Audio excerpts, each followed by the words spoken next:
Welcome to my channel Heavy Heart exclamation. Please don't forget to subscribe and comment.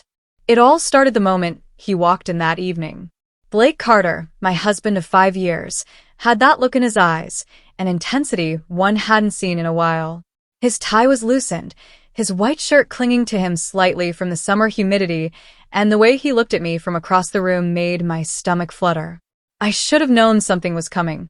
I just didn't expect it to be the kind of night that would leave my legs trembling and my back aching for days.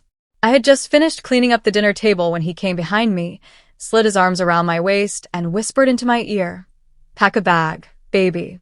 We're going on a drive tonight." I turned to face him, confused. "A drive? Where?" He kissed my neck slowly. "Does it matter?" My heart skipped a beat.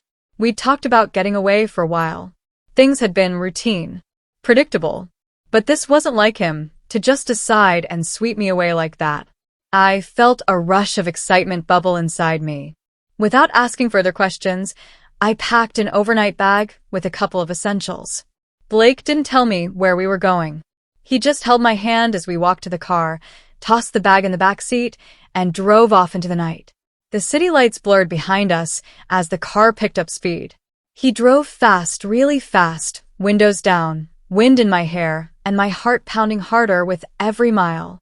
It was dangerous, yes, but something about the way he gripped the wheel, the silent intensity in his jawline, and how his eyes darted toward me every few minutes made my body hum with energy. I didn't know what was ahead, but I didn't care. I trusted him. We barely spoke during the drive. It was the kind of silence that didn't need words. His hand found my thigh at some point and just rested there, warm and firm. The heat between us started building long before we reached any destination. He didn't need to say anything, his touch said it all. The way his fingers slowly moved over my skin, teasing but not too far, it made me shift in my seat more than once. 3 hours in, we stopped at a gas station. The air was still and quiet except for the buzz of a nearby light. I stepped out to stretch my legs, and the second I closed the car door, Blake pinned me between the door and his body.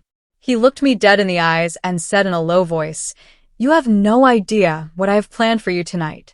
My knees went weak right then and there. We didn't even kiss, not yet. He wanted me to feel the anticipation, and oh, I felt it.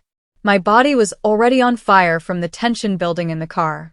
We got back on the road, and he drove even faster. Every curve in the road made my stomach flip and my mind race.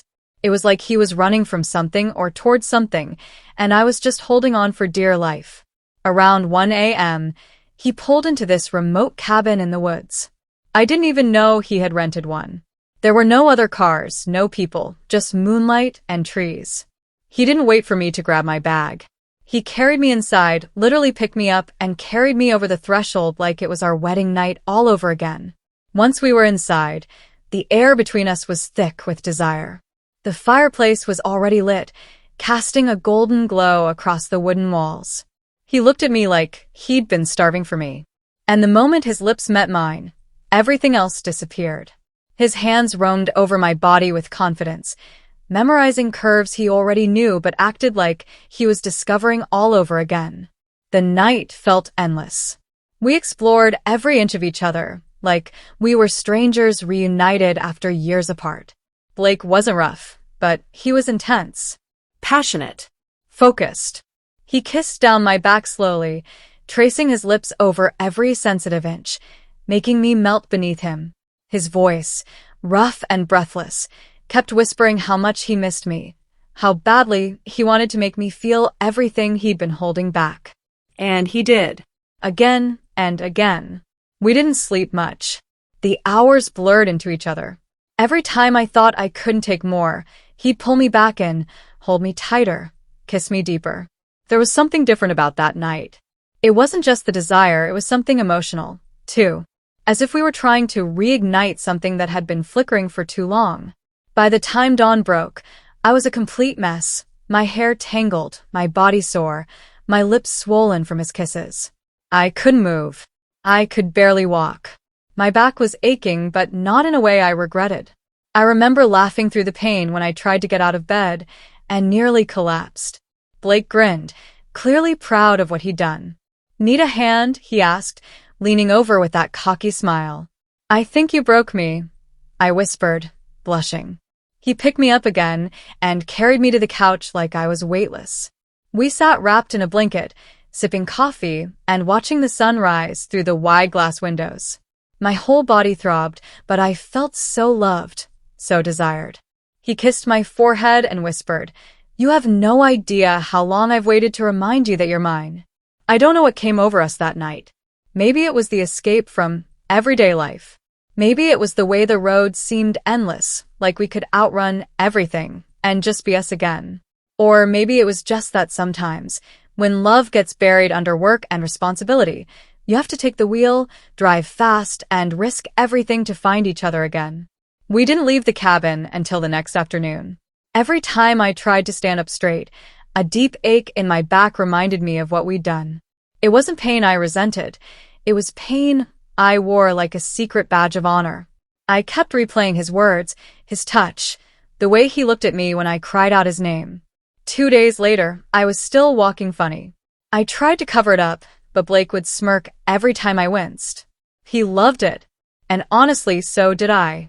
Because for the first time in a long time, I felt like we were more than just husband and wife.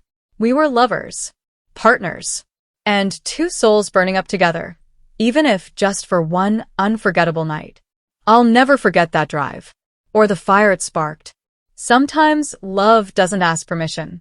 Sometimes it just grabs you, throws you in the car, and drives all night with no destination, only desire. And when it's right, you don't just remember it.